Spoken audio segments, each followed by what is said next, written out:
Alright. Ridge Racer 4, 80%. So Ridge Racer 4, the fourth game in the Ridge Racer series. Released in 1999 in America, I believe. 98 in Japan. It was released alongside the Joy-Con controller, which is not the one I'm playing on. I'm using the best grip vehicle here, the best performance, and the grip make. This is a Joy-Con, which is meant for this. Pretty much specifically for the Ridge Racer series. It was introduced by Namco in '94 for their Cyber Sled game, which was like a robot battle arcade game. So I'm gonna do a glitch here real quick. Step through the gears and start. And I get pretty much max speed. So we'll call that a rocket start. That's stepping through the gears before starting a race and start at the correct RPMs where the car won't stall out or bottom out. And I'll keep the max speed going through the entire time. And pretty much with a car like this, it's so slow, I can just go max speed basically immediately. So the reason I'm using grip car as opposed to a drift car, going through simple corners with a grip car is very simple. I don't have to really drift, I can just let off the accelerator, let the car handle it. Also, collision is really awkward, as you saw there. Some collisions will destroy your tire speed, or make you wobble like that and won't lose much. So I'm using a Joy-Con. This is yeah. So I mentioned earlier, made by Namco for Cyber Sled, but best for racing games like this and the Ridge Racer series as a whole. Specifically made for it, as not like a DualShock controller where it's a plug and play. This has a specific list of games that it's compatible for, and it's very short. Most Namco games work for it because Namco built the controller in '94 and started releasing games, PlayStation 1 and '94 as well. So anything that you would think would work with the Joy-Con does. So like Ace Combat, Pole Position for the Namco Museums, and the Ridge Racer series. This controller is much better than every other controller because D-pad gets a full input, so 0 to 100 by just one press.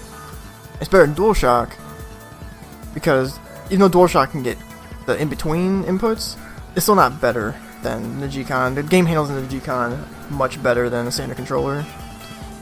So the performance of cars are just better, and just the way to go around corners is much better.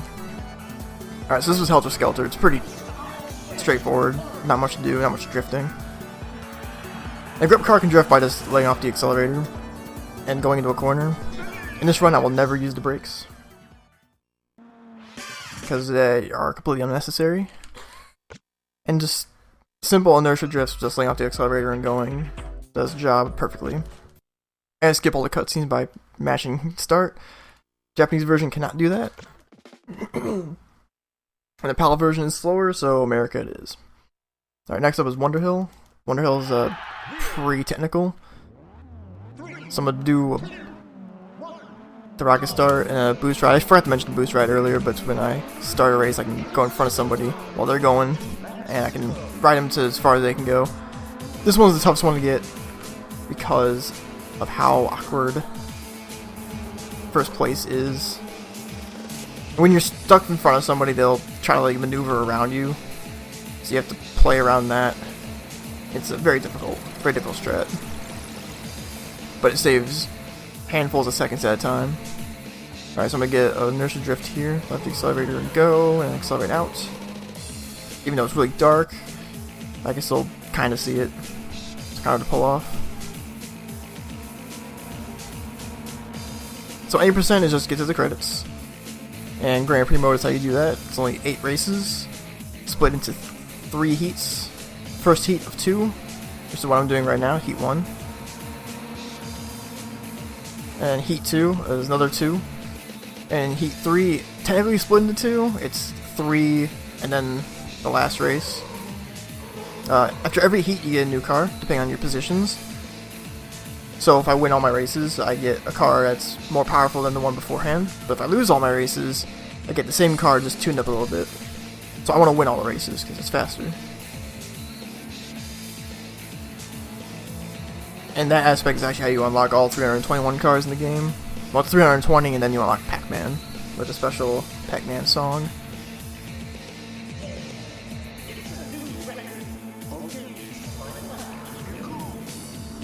So with a combination of the boost ride and the rocket start at the beginning of a race, these races are pretty simple. And I should be in first after maybe lap 2 for every single race. And only the first heat is 2 laps and the rest are 3. And to do the rocket start, where I start the race in 4th gear, you have to be in manual transmission. But I'm never going to shift down during a race, so it's pretty irrelevant past the starting grid.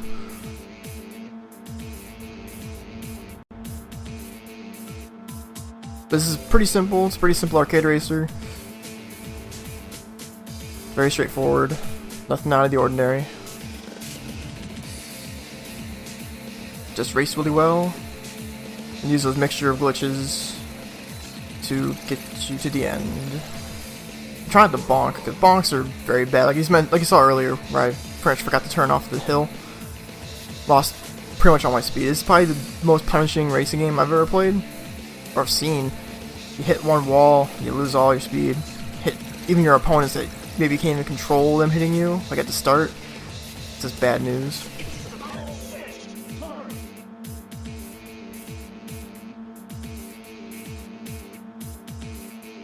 Alright, there's Heat 1. On to Heat 2. Qualify for Heat 2. Got at least place 3rd in both races. And to qualify for the next heat, there's just 3 after this. I have to get 2nd in this heat. So now I get a 3-wheeler. Pretty interesting. So the cars will get progressively better as we go on. Alright, so Edge of the Earth. Pretty technical course based in New York City. There we go. I can get a... yeah, it's hard to get the boost ride there.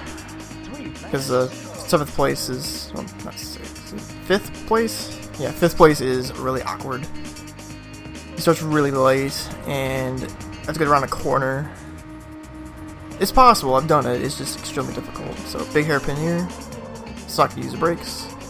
It's going to twist into it.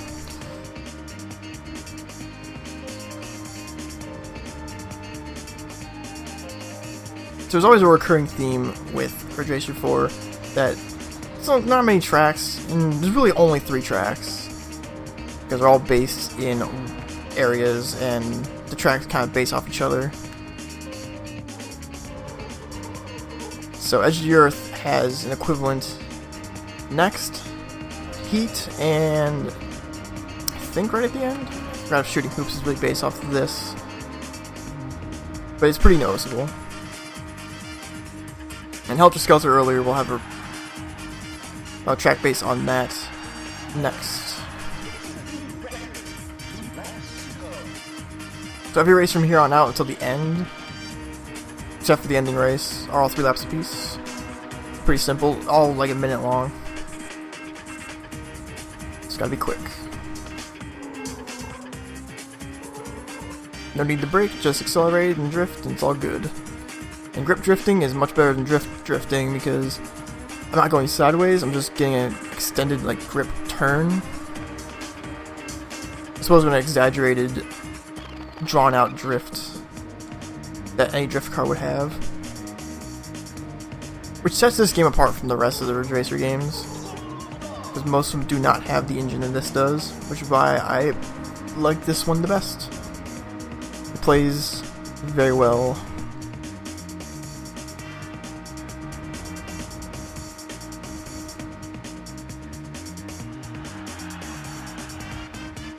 Almost to the wall there. That would have been bad. Slid right past the guardrail.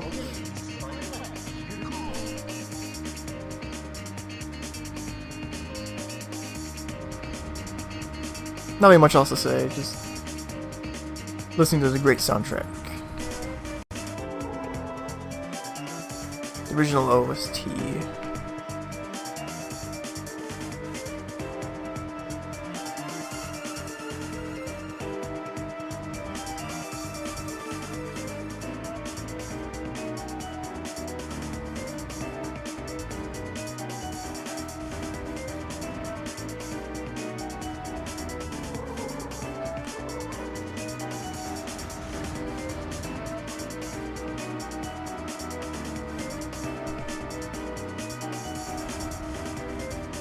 There's 8th place.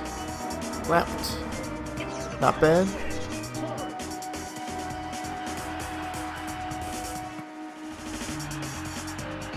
Alright, all 104s. Pretty good.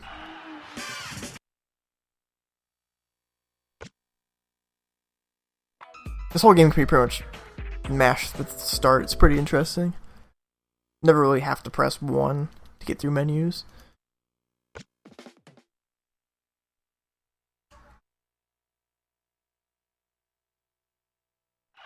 Right, Out of Blue, based on Helter Skelter.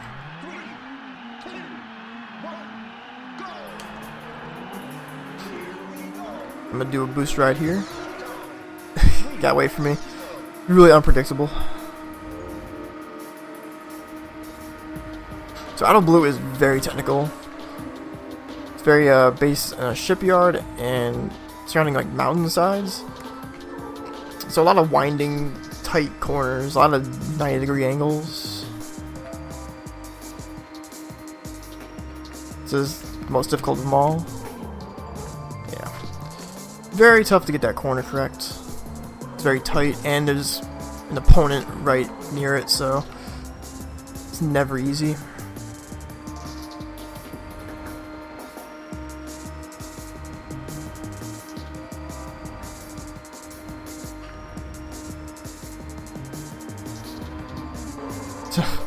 Okay, nice AI there.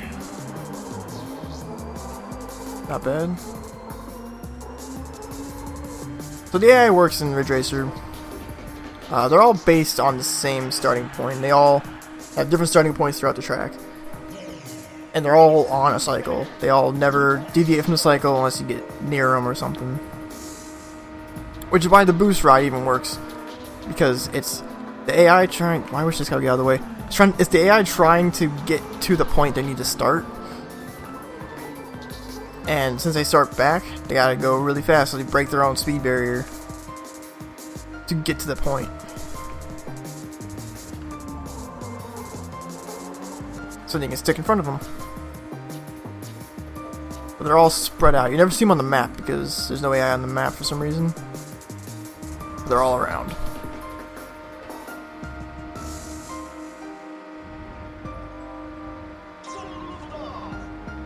But once you get like near the AI, they get really unpredictable. Like you saw earlier where I crashed quite a bit.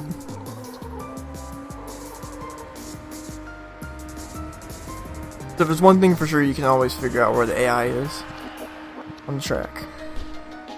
Even so much so that they'll start not a lap ahead of you, but close to a lap ahead of you.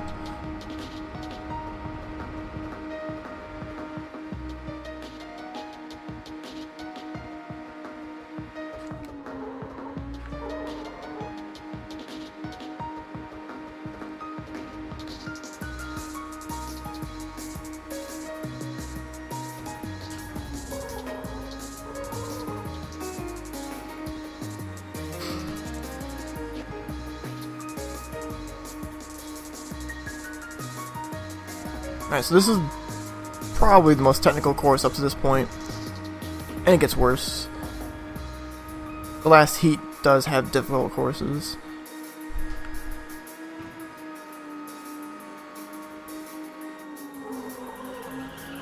There's 8th place. And on to the next heat. Like any other Ridge Racer game, you can look around like the environment and whatnot. You can see a lot of Easter eggs. Kind of like Easter eggs. It's a Ridge Racer game. It's a Namco game. Gotta have Namco references everywhere. Pac-Man, Klonoa, Dig Dug, etc. You've got a new car. Including this track up ahead.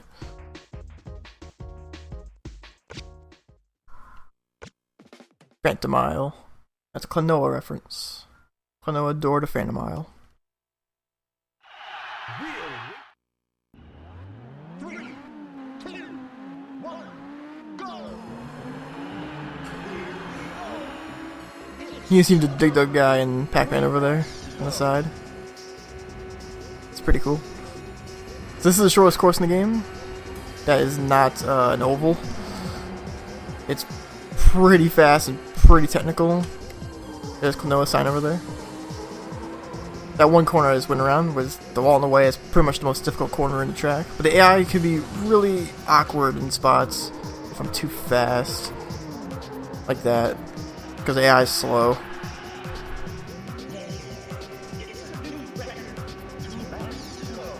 So I kind of have to play around them and play my best. Try not to hit them.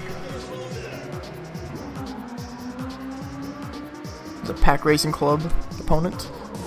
Pac-Man car is pretty good.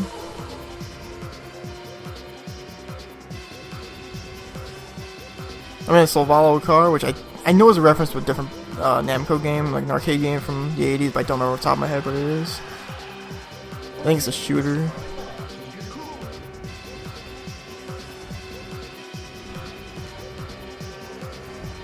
And there's like Micro Mouse Mappy from the arcades. Which is just, I don't think it's that guy. What's the blue one? I forgot what the blue one was. Yeah, here's the Mappy car. The red and white.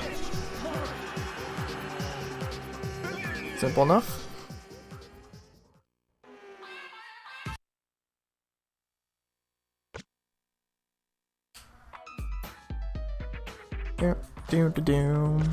More cutscene skips.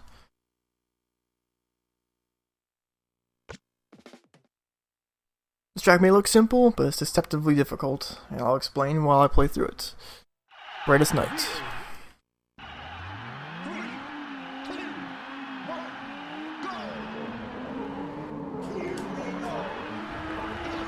I probably should mention those shifts I was doing.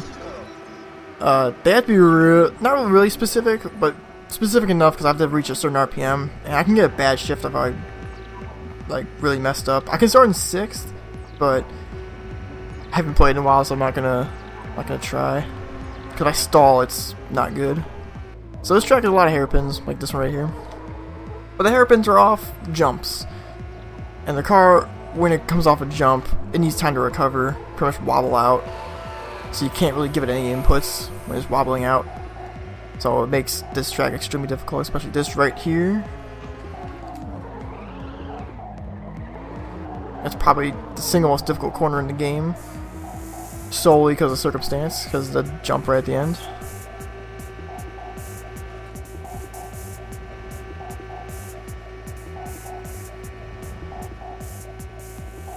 So a normal lap here would be sub 1, like a mid 59. That's pretty standard.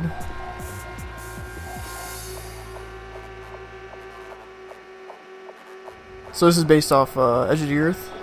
Here's a little detour. It's kind of like how Special Stage and Club and Stage Route 5 works in Gran Turismo. So the way I'm doing those corners, I'm just letting off the gas very much slightly to get a drift going. You can kind of hear a drift start. Just so slightly, and that'll get me through the rest of the corner. Like that. That was very well done. That's the turn I should be getting every time on that corner.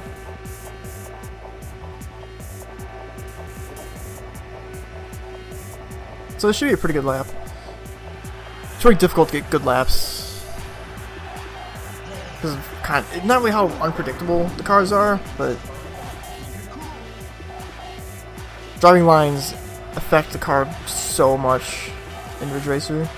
Because it's an arcade racer. It's not like standard arcade racers where you can pretty much go max speed the entire way through a track, you know. This one, any kind of like turn drops the speed a bit. Even the slightest turn. And it gets more exaggerated the longer heats go. So you'll see it in the very, very last race that I didn't talk about. That's pretty good. Very precise, simple inertia drifts can go a long way. Alright, so up next, toughest course in the game, most technical. least fun. Alright, that wasn't the 59. That was close. That was like 2 frames. Yeah, 80, well, 3. It's an 86. This game plays at 30, not 60. Just like Gran Turismo 1 and 2, they play at 30. Alright, so Heaven and Hell, based off Wonder Hill. Based in the evening time. And it is so punishing. There we go, 6 gears start.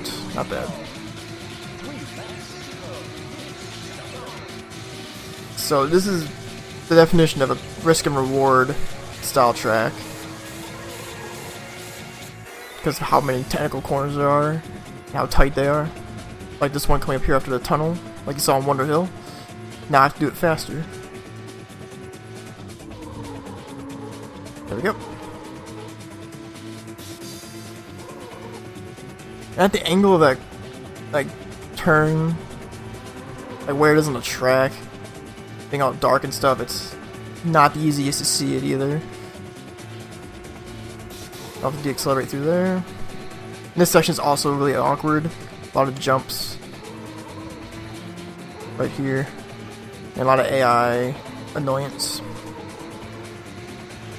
And then this last corner here I can take without starting a drift, and if this AI can get out of the way, I can try it. Nope, he did not get out of the way. An extremely difficult corner.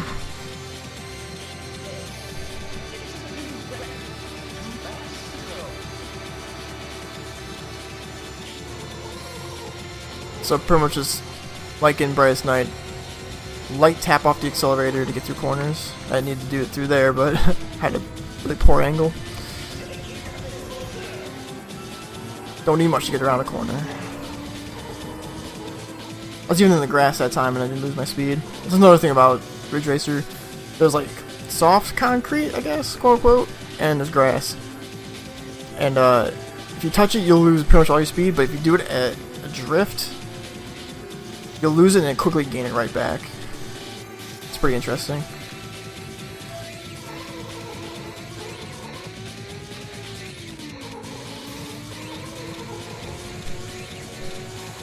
So let's see if I can take this without deaccelerating because there's no AI near me. Nope. Oof, okay, come on. I had a really awkward start to that turn.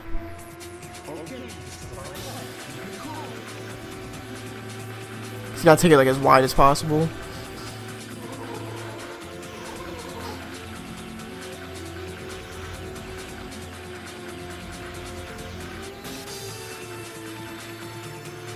Some of these tracks do come back in later Ridge Racer games, more specifically Ridge Racer 2 for PSP and Ridge Racer 1 for PSP. One ones I know at least. I know this one does for sure. It's in Ridge Racer 2. It's pretty interesting to see this track in a different light and with a different physics engine.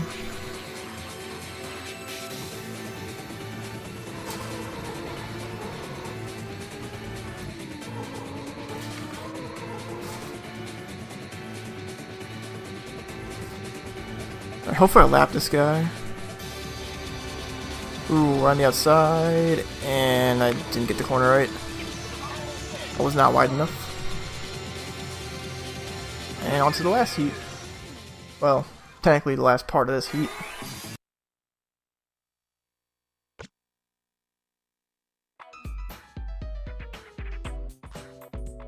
More cutscene skip. Save. Well, saveless, and the best car. Destroyer.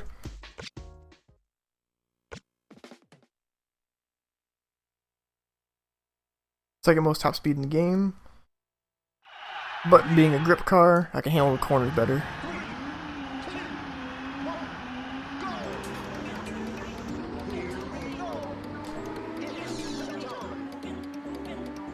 So 6 laps in a track that looks like High Speed Ring from Gran Turismo. The AI is not as spread out, as most, but they're pretty spread out. And this is based on, I think, Edge of the Earth's standard. I think this might be in New York.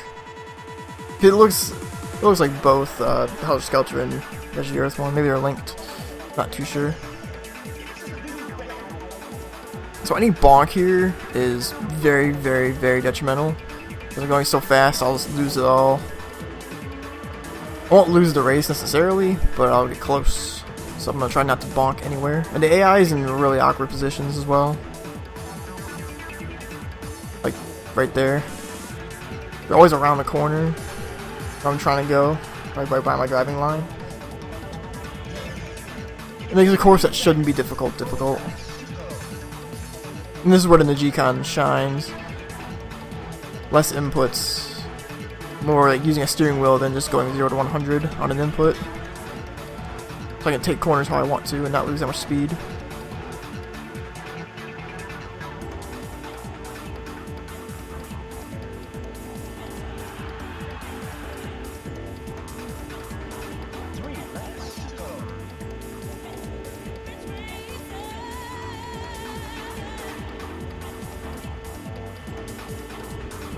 Oh, I hit a little bit of the soft concrete.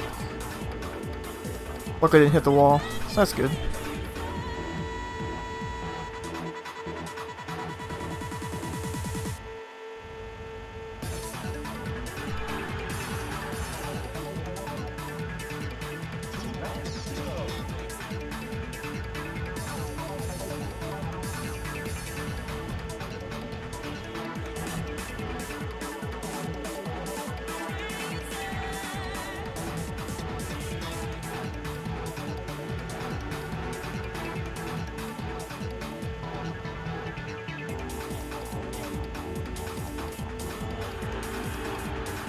Alright, here we go, last lap.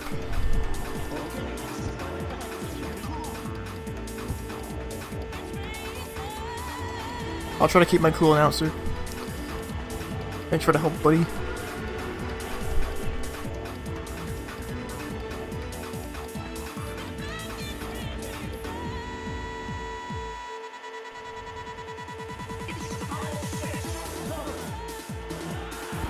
I'm flooring it.